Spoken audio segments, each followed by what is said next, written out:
My name is Olivia Sinclair, and I was 32 years old the morning my mother rang my doorbell for the first time in 14 years. She stood on my porch holding a leather folder, smiled like we'd had lunch the Tuesday before, and quoted the price of my own house at me the way you'd read a bill out loud. $170,000? That's what's fair, Livy. I had never given my mom this address. I had never given her my phone number, my town, or my name on a mailbox. She had all of it anyway.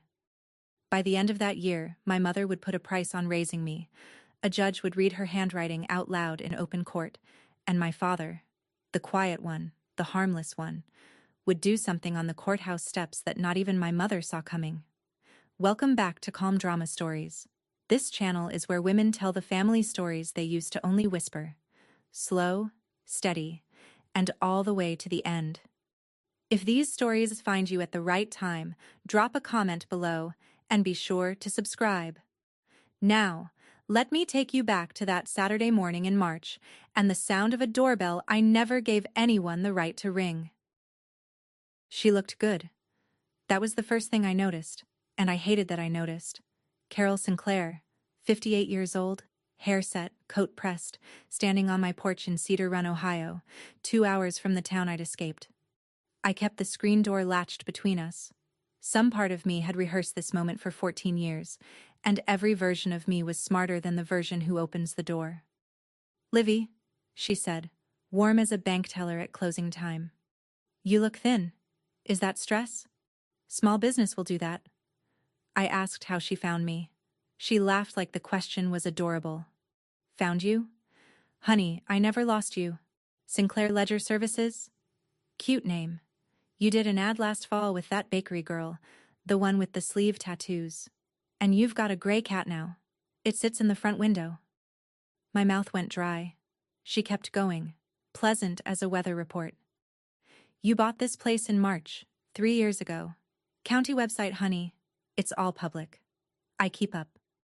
14 years of unlisted numbers, of paying rent in other people's names, of checking the parking lot before I got out of my car." She had been watching over me the entire time, the way a lender watches collateral. She patted the leather folder against her palm, twice, soft as a heartbeat. "I didn't drive 2 hours to fight," she said. "I came with an offer. A fair one. Family fare." Behind her, at the curb, my father's old blue truck sat idling with a shape hunched behind the wheel that did not wave and did not look at me. Whatever was in that folder, they had planned it together. To explain what was in that folder, I have to take you back to Marion, Ohio, and a spiral notebook with a green cover that lived on top of our refrigerator. My mother called it the family book. It came down when money moved, which was always. New sneakers for gym class went in the book. A field trip to the state capitol went in the book, with the sack lunch itemized separately. When I was 14 and got my first job scooping ice cream at Tasty Corner, my mother sat me down at the kitchen table and explained, gently, like a benefits coordinator, that I was old enough now to contribute. Room and board, she called it. $40 a week in an envelope, due Fridays. She wrote a receipt for every envelope in that green notebook, date and amount, in handwriting so neat it looked printed. I used to believe every family had a book like that. Then I ate dinner at a friend's house and nobody handed me an invoice, and something in my stomach shifted sideways and never quite shifted back. The only place the math stopped was my grandmother June's kitchen, 3 streets over, where the tea was too sweet and nothing cost anything. She'd pour me a cup from her good china and say, "You're not a bill, Junebug. You're a girl." I didn't understand until years later why she said it like an apology. My mother wasn't cruel the way movies show cruel. She never hit me. She never screamed. She just kept the ledger, patiently, line after line, year after year, the way other mothers keep photo albums. And here is the question I would carry all the way into a courtroom: what kind of life teaches a woman to do that? The spring I turned 18, my mother laid out my future at that same kitchen table, the green book open beside her like scripture. I would stay home. I would work full-time. The night shift paid better. My paychecks would go toward what she called the raising balance: 18 years of food, clothes, heat, and patience, all of it lovingly documented. College was, in her words, a luxury item, and luxury items were for people with a zero balance. I said no. It was the first flat no of my life, and it landed in that kitchen like a dropped plate. She didn't yell. She recalculated. She explained that ungrateful girls who walk away from family debts find out fast what the world charges for the same services. And my father, my quiet father, Raymond Sinclair, who could fix any machine in the plant and couldn't look his own wife in the eye, stood in the doorway with his coffee and said the sentence that would follow me for 14 years. Just give her what she wants, Livy. It's easier. That night, I packed 2 duffel bags. I took my work shoes, my birth certificate, and the $1,100 I'd hidden in a tampon box. Because even at 18, I knew my privacy had a search history. I walked to the depot in the dark and took the first bus heading anywhere, and I watched Marion slide past the window like a town I'd only read about. I want to be honest with you about what I felt, because it wasn't triumph. It was arithmetic. I had done the math my mother taught me, and I had concluded I could not afford to be her daughter. It took 14 years to build a life she couldn't touch. I believed I had. Here's the part of the story where I'm supposed to say I struggled, and I did. But I'll spare you the violin. I waited tables at a diner off Route 9 and stocked shelves overnight at a grocery store, sometimes both in the same 24 hours. I slept in a rented room where the radiator had 2 settings, off and Florida. At 20, I started night classes at the community college. At 22, I had an associate degree in accounting and a discovery about myself. I am freakishly good at making numbers tell the truth. Give me a shoebox of crumpled receipts and a terrified small business owner, and in a week I'll hand back order, and order is just another word for peace. At 26, I hung out my own shingle, Sinclair Ledger Services, which, yes, is me spitting into the wind, taking the word my mother ruined and making it pay my bills. I did the books for a transmission shop, a bakery, 2 HVAC crews, a dog groomer with a cash drawer like a crime scene. The bakery was Rachel's. She became the sister I didn't get issued. And I kept everything. Every lease, every utility bill, every bank statement from the month I turned 18, filed by year in folders with typed labels. Rachel teased me about it once, called it my doomsday library. I told her it was a professional habit. That was a lie I believed. The truth, and it took a courtroom to teach me, is that girls who grow up itemized never stop preparing for an audit. I alphabetize my spice rack. I keep gas receipts from cars I no longer own. It looks like discipline. Hold that thought, because every page of that filing habit was about to matter more than I could have priced. My grandmother June found me when I was 25, and I say found like it was hard. She'd had my number the whole time. She'd just been waiting until calling me wouldn't cost me anything at home. After that, we had 2 years of Sunday phone calls. She'd tell me about her tomatoes and her church ladies, and she'd ask about my clients like they were characters in her stories. Twice, near the end, she said something strange. She said, "I did it to your mother too, Junebug. I just paid different. I didn't push. I wish I had." She died the spring I was 27, 81 years old, in her sleep, with the radio on. At the funeral, my mother hugged everyone in the receiving line with the exact same duration, and across the casket I caught her looking at me the way you look at a storage unit you've been paying on for years. Not with longing, with inventory. 2 weeks later, a bank officer called me. My grandmother had left a payable on death account, $20,000, designated to one name, Olivia Sinclair. He mailed the paperwork with a sticky note in careful cursive, saying she'd set the designation up 2 years earlier, in person, sharp as a tack, and had asked him twice to make sure it would go directly to me, no probate, no detours, no family discussion. I sat on my apartment floor and held that letter for a long time. It was money, but it didn't feel like money. It felt like a door being quietly unlocked from the other side. 15 minutes after the funeral lunch, in the church parking lot, my mother had asked me one question, sweet as pie. "What are you planning to do with the family's money?" I didn't touch June's money for 2 years. It sat in its own account, and some months, when a client paid late and my checking got skinny, I'd look at it the way you look at a lifeboat.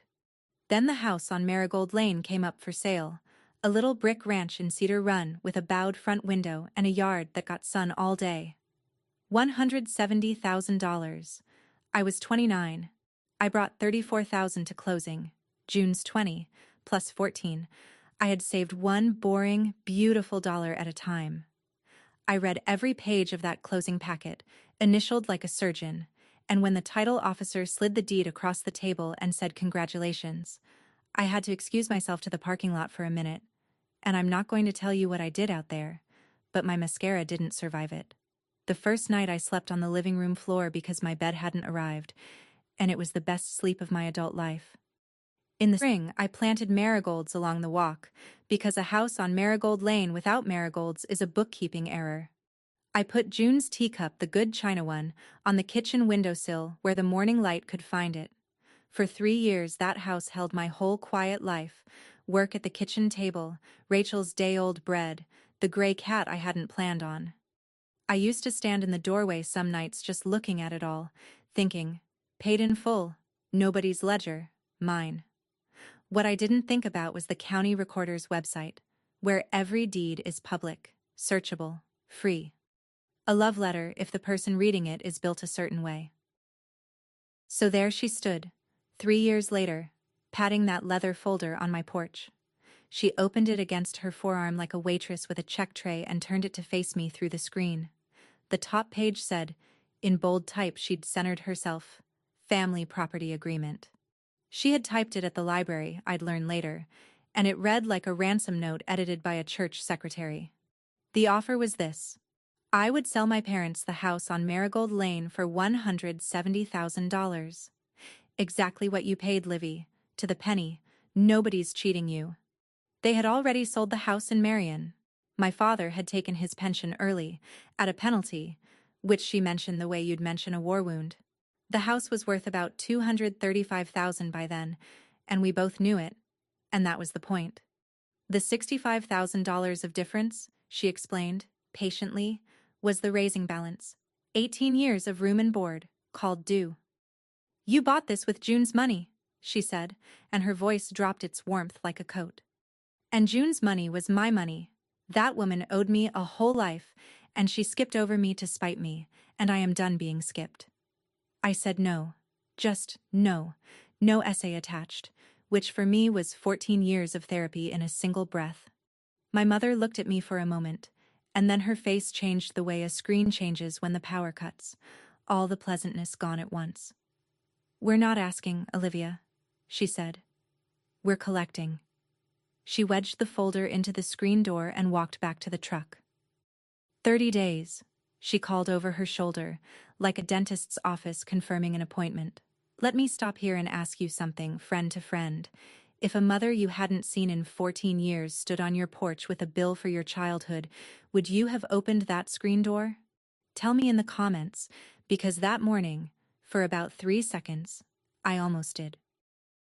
And if you've ever had to lock a door against your own family, hit subscribe, because the rest of this story is for you. Here's what I did with the rest of that Saturday, and I'm telling you the boring parts on purpose, because the boring parts are what saved me.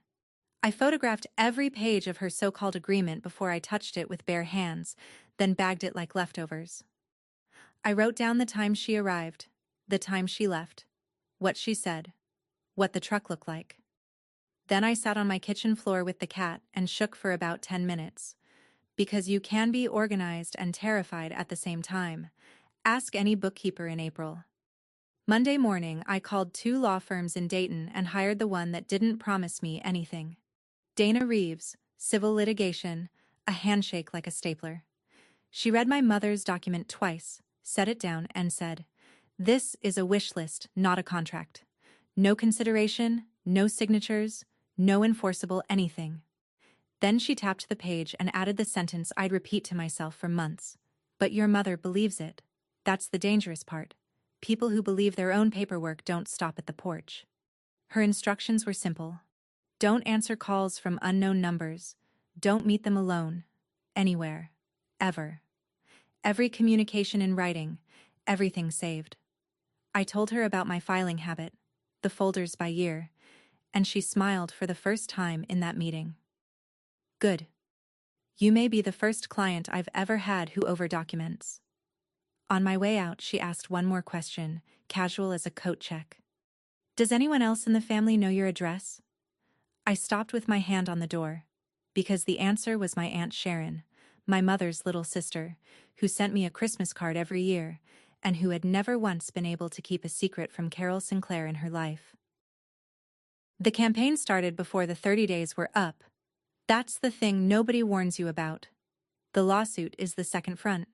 The first front is the story, and my mother had a 14-year head start on the story. Aunt Sharon called me crying on a Tuesday night, and she wasn't acting. That's what made it awful. How could you, Livy? Your parents are old. They sold their house because they thought, she caught herself, because they have nowhere to go, and you're sitting in a big house all alone. I asked her, quietly, what exactly my mother had told her. Sharon said Carol had shown the family a folder, receipts of everything they'd sacrificed, and had explained that I'd taken Grandma June's money that was meant for the family, and hidden from them while they aged. The prayer chain at their church in Marion added my parents by name, and me too, the wayward daughter. Lord, soften her heart. Word travels down a county road faster than fiber optic. One of my HVAC clients, a good man with a Marion cousin, called that Friday, apologetic, wretched, and pulled his account. Family stuff, he said. Too complicated. I want you to notice what I didn't do, because it cost me something. I didn't post my side. I didn't call the cousins with my folder of evidence. Dana had said the courtroom is the only room where the truth gets a microphone, and anywhere else it's just two women yelling in a parking lot. So I logged it. Date, time, what was said, what it cost, and I fed the cat. And I went to bed with my heart going like a dryer with a shoe in it. Monday, a certified letter arrived from a law office in Marion.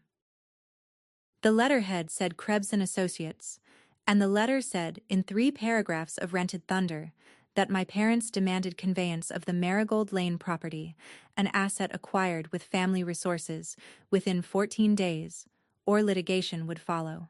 Dana read it out loud in her office with her glasses on the end of her nose, the way you'd read a middle schooler's essay. Acquired with family resources, she repeated. That's a legal theory the way a horoscope is a weather forecast. Her reply was 1 page. It said, in lawyer, no, and also, keep your clients off her porch. Then she set down her pen and gave me the talk I'd give anything to unneed.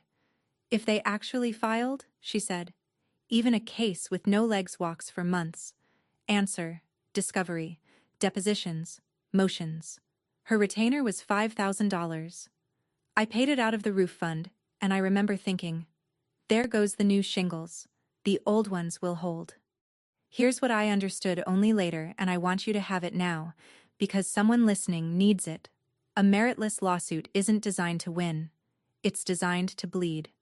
Every month it stays alive costs the defendant money, sleep, and clients. And for a plaintiff like my mother, that's not a side effect. That is the product. Krebs billed by the hour and didn't need to believe her. She didn't need to win the house. She needed me, tired, broke, and softened, so that one day I'd sign something just to make it stop. Dana called it what it was, a siege, and my mother, who once charged a 14-year-old rent in her own childhood bedroom, had always been very, very good at waiting out a siege. 31 days after the porch, a sheriff's deputy handed me an envelope on my own welcome mat, said, sorry, Mom, like he meant it, and drove off. Sinclair v. Sinclair, Wardell County Court of Common Pleas. My mother, plaintiff. Me, defendant. Count 1, unjust enrichment. Count 2, constructive trust. Count 3, promissory estoppel. A phrase that sounds like a disease horses get, and in a way, it is. The complaint told a story where the $20,000 from June was family money diverted by a scheming granddaughter, where I had verbally promised my parents a home in my house someday, and where the only just remedy was for the court to declare that they held an interest in Marigold Lane, and stapled behind it, the piece that made my hands go cold, a notice of lis pendens, already recorded against my deed. Dana translated. "It's a flag on your title," she said. "While the case is alive, you can't sell, can't refinance, can't touch your own equity without their lawsuit riding along. It doesn't mean they're winning. It means they've parked a car across your driveway, and the tow truck takes months." I read that complaint at my kitchen table 3 times. The legal writing was Krebs, all elbows in Latin. But underneath the varnish I could hear her voice in every paragraph, the bank teller warmth over the drop-forged steel, the arithmetic of a woman who had waited 14 years for the account to come due. We're not asking, we're collecting. On the last page in the list of exhibits the plaintiff intended to rely upon, Item 1 stopped my breath. Exhibit A. The family ledger. She was going to walk that green notebook into a court of law like it was proof. The copy of the ledger arrived in Discovery on a Thursday, scanned page by page, and I made the mistake of opening the file at lunch. There it was, the green cover, the neat columns, my whole childhood at retail. My mother had submitted it herself, voluntarily, as proof of what the complaint called a documented pattern of intra-family lending. In her mind, that notebook was her Bible and her bank statement in one. Proof she had done everything right. I scrolled on my laptop until the kitchen light changed and my coffee went cold. The first entry was dated the year I turned 1. Diapers, formula, clinic visit, in that tidy printed hand, with a running balance carried forward like I'd been born owing, page after page, the sneakers, the field trip, sack lunch itemized. Then the Friday envelopes, age 14 onward, $40 a week. Each one received and logged with a little checkmark of satisfaction. Room and board. Collected. I had to close the laptop for a while at that one. When I showed Dana, I expected a lawyer's poker face. Instead, she went quiet, turned pages, went quieter, and finally said the only sentence I ever heard her say softly. "Olivia, I've been doing this almost 20 years, and I have never seen a plaintiff hand me their own cross-examination." She flagged the page where a child's babysitting money was applied against interest. My mother had, at some point, started charging interest, and she looked at me over her glasses and asked if I was ready for what a judge might do with this. I said I didn't know. That was honest, because there was a version of this where a courtroom full of strangers read that book and shrugged, and I'd been raised by the one woman who would. That night it rained the way Ohio means it in June, and I couldn't sleep. So I did the thing I do instead of falling apart. I went to the hall closet and brought out the banker's box. One box, brown cardboard, the kind that holds a fired man's desk plant in the movies, except mine held 14 years of me. Bank statements from the month I turned 18 forward, every deposit traceable to a pay stub with my name on it. The lease from the room with the bipolar radiator. Tax returns. Every year. Every schedule. June's payable on death paperwork. The bank officer's sticky note still attached. The complete closing file for Marigold Lane. Every page initialed OS, and in a plastic sleeve at the bottom, the thing even Rachel didn't know I kept. A rubber-banded brick of receipts in my mother's handwriting, the Friday envelopes, age 14 to 18, which I had taken from my room the night I left because some animal part of me already knew that someday I would need to prove what my childhood had cost. I spread it all across the kitchen table, and I sat there in the stormlight, and something in my chest turned over, slow, like an engine catching. She wanted to fight with ledgers. Fine. I had been kept like a ledger, and I had survived into a woman who kept them better. I found a black marker and wrote on the end of the box, in block letters, Sinclair v. Sinclair, and set it by the door like a packed suitcase. There was a sentence sitting in my throat that night, one I hadn't earned yet and wasn't ready to say to her face. Love isn't alone. It would be almost a year before I said it out loud, and when I did, it would be under oath, in the worst room of my life. She had her book. I had every other piece of paper in the world. My deposition happened in a conference room at Krebs's office in Marion with bad coffee and a court reporter whose face I will love forever, because it never moved. Krebs was a big soft-voiced man who asked questions like he was helping you across the street. Isn't it true your family housed you for 18 years? Isn't it true you were supported? His favorite word? Supported. Through your childhood. Wouldn't you agree the money from your grandmother was family money? Dana had trained me for 2 full evenings, and her rule was 1 sentence long. Answer the question you were asked, not the movie he's making. So I did. Yes. I lived there. Support is a word I wouldn't use. The account was payable on death to me. By name. The bank has the records. 4 hours of that. My mother sat across the table the whole time in her church coat, dabbing at dry eyes with a folded tissue every time Krebs said the word family, a performance so practiced it had a rhythm you could set music to. But here's the part that followed me home. To build his questions, Krebs kept referring to a stack of printouts, and they were my business's social media posts, going back 6 years. The ad with Rachel, a photo of my office with the cat on the desk, a client thank you post from 4 Novembers ago, annotated in the margin in handwriting I'd know anywhere. My mother had not simply looked me up when she wanted the house. She had been reading me for years, printing me out, filing me, watching over me, she'd say later, with complete sincerity. On the drive home, I finally understood the flat feeling under my ribs. You can't be found if you were never lost, only watched. My mother's deposition was in October, and I attended because Dana said watching her answer under oath was worth more than any transcript, and Dana was right, but not the way either of us expected. For an hour she performed for the court reporter. The sacrifices, the sleepless nights, the daughter who vanished without a word, tissue at the ready. Then Dana asked, almost gently, where the idea of a family raising balance came from, whether anyone had ever kept such a ledger on her. And my mother put the tissue down. What came out of her then didn't sound rehearsed, and that's the only reason I'm able to tell you this part with some pity in my mouth.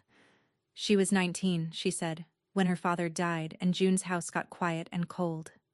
She worked the register at the fabric store days and cleaned offices nights, and every payday she signed her check over to her mother at that same kind of kitchen table. She raised Sharon, packed Sharon's lunches, pressed Sharon's choir dresses. There was a nursing program in Columbus with her name on an acceptance letter, and June said, "Next year, after we're caught up." There were 9 next years. I paid my mother back every cent of me, she said, and her chin was steady but her hands were not. That's what a daughter is. I paid. And then at the end, my mother takes $20,000, my inheritance, my back pay, and she hands it over my head to the one person who never paid anybody anything. The room was very quiet. For one breath, I saw the 19-year-old at that cold table, and I understood my whole childhood as her invoice to a dead woman. Then Dana asked if she'd also charged interest on her daughter's babysitting money, and my mother said, without blinking, "Money teaches. It was for her own good." The pity in my mouth dried up. On the way out, Dana said quietly, "Now I understand why you kept every receipt." By November, the family had sorted itself, the way rock salt sorts on a shaking screen. Sharon delivered her ultimatum by phone on a Sunday, voice raw, and for the record, I believe she loved me while she said it. "Drop your countersuit, Livy." There was no countersuit. There was me declining to hand over my house. But that's what Carol had named it. Drop it. Come to Thanksgiving, and all of this goes away. Or don't.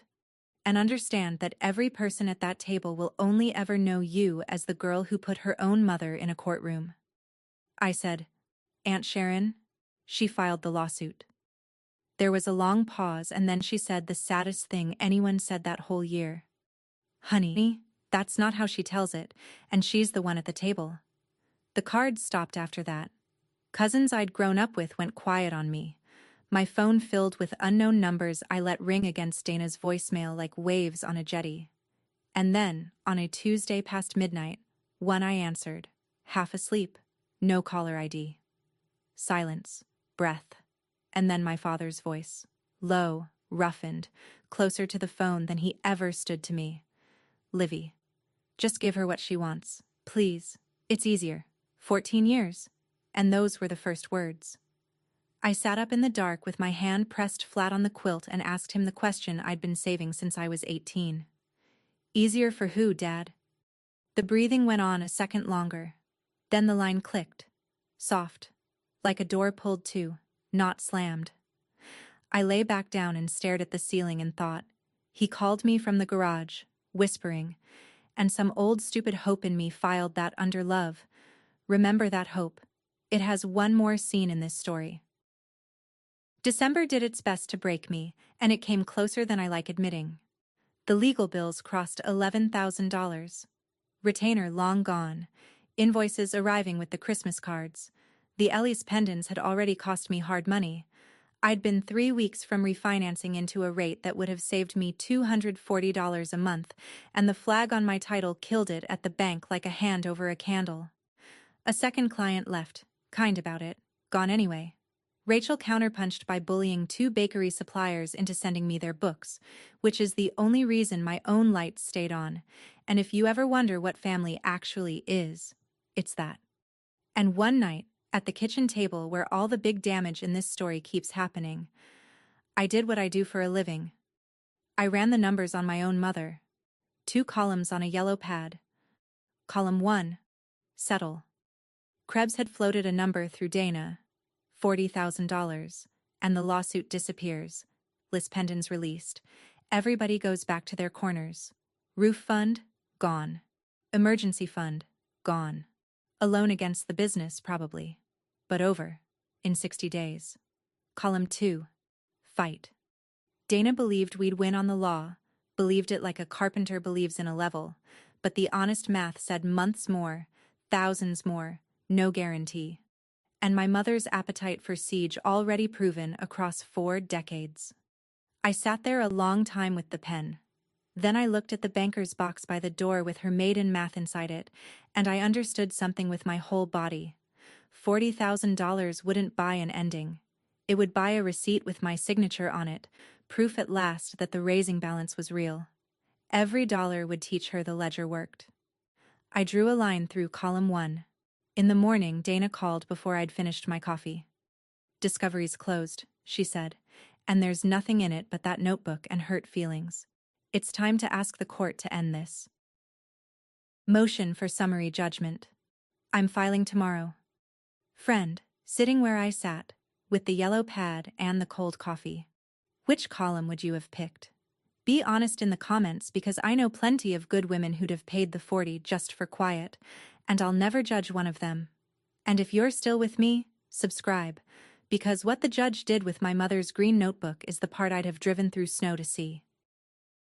Dana explained our motion the way she explained everything, like a woman assembling a shotgun on a clean towel. 3 blades, she said. First, the money was never theirs. A payable on death account is a legal transfer, complete the moment June signed the designation. Direct, personal, probate never touches it. We had the bank officer's affidavit. June came in alone, sharp, deliberate, 2 years before she passed, and confirmed her wishes twice. Second, the statute of frauds. In Ohio, a promise about an interest in land is only enforceable in writing, and there was no writing, because there was no promise, just a story about one, told by the only person who profited from telling it. Third, unjust enrichment requires that the plaintiff conferred a benefit on the defendant. My mother never put a dollar, a nail, or an hour into Marigold Lane.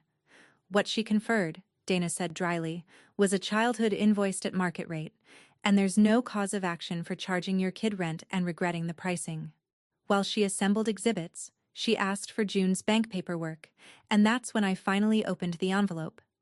It had come with the POD documents 5 years earlier, marked in June's arthritis-crooked cursive. For Olivia, when Carol finds you. When? Not if. I had filed it unopened, because some mail you have to be strong enough for. Inside was a single note card. It was never your debt, Junebug, it was mine. Don't pay it twice. I sat in Dana's parking lot and read it until the words stopped swimming. My grandmother had watched the ledger being written and known exactly where it came from, all the way back, mother to mother to mother. The hearing was set for the second week of January.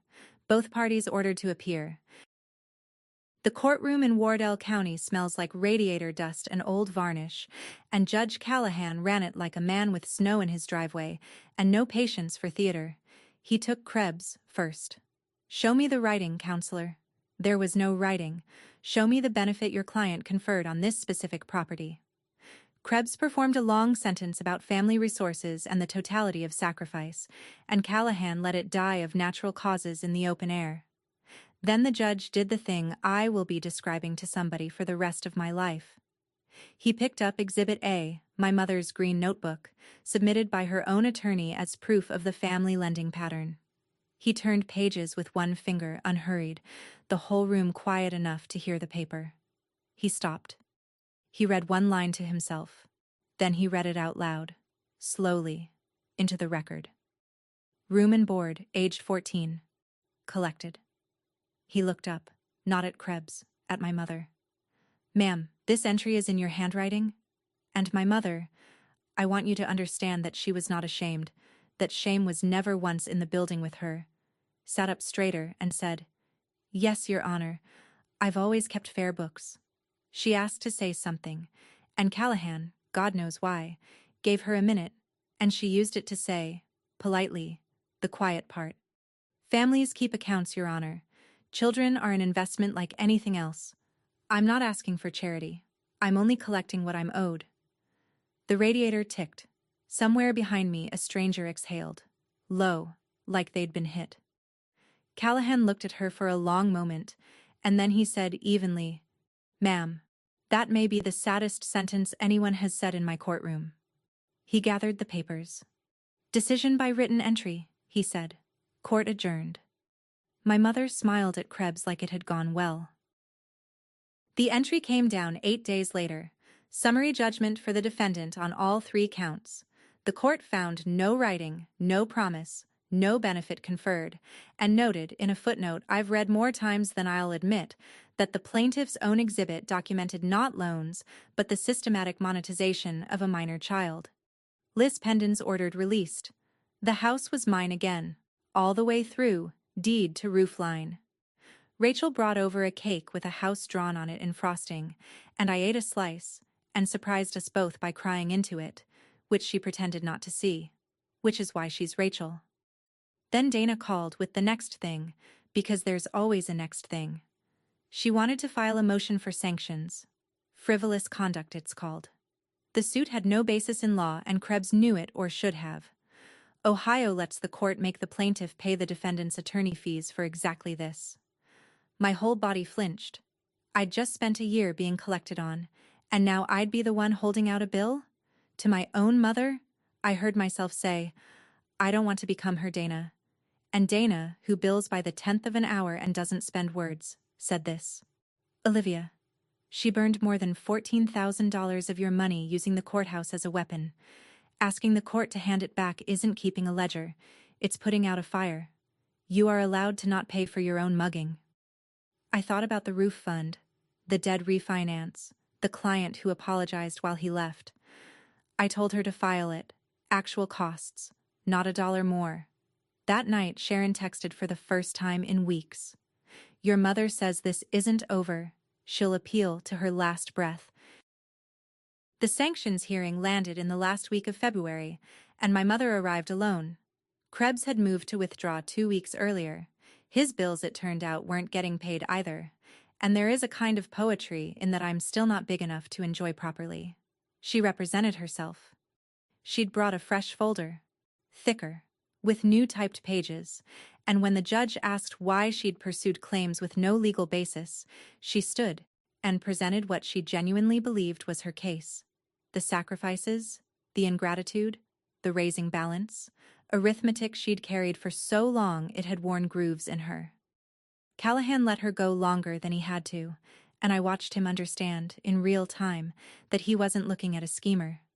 He was looking at true belief, which is worse. He cut her off midstream, kindly, the way you'd take keys from a drunk friend, and ruled, Frivolous conduct. Judgment against the plaintiff for the defendant's reasonable attorney fees, $14,500. And my mother turned around, right there, before the gavel noise had even settled, and addressed the gallery. 3 retirees, and a man waiting on a zoning case.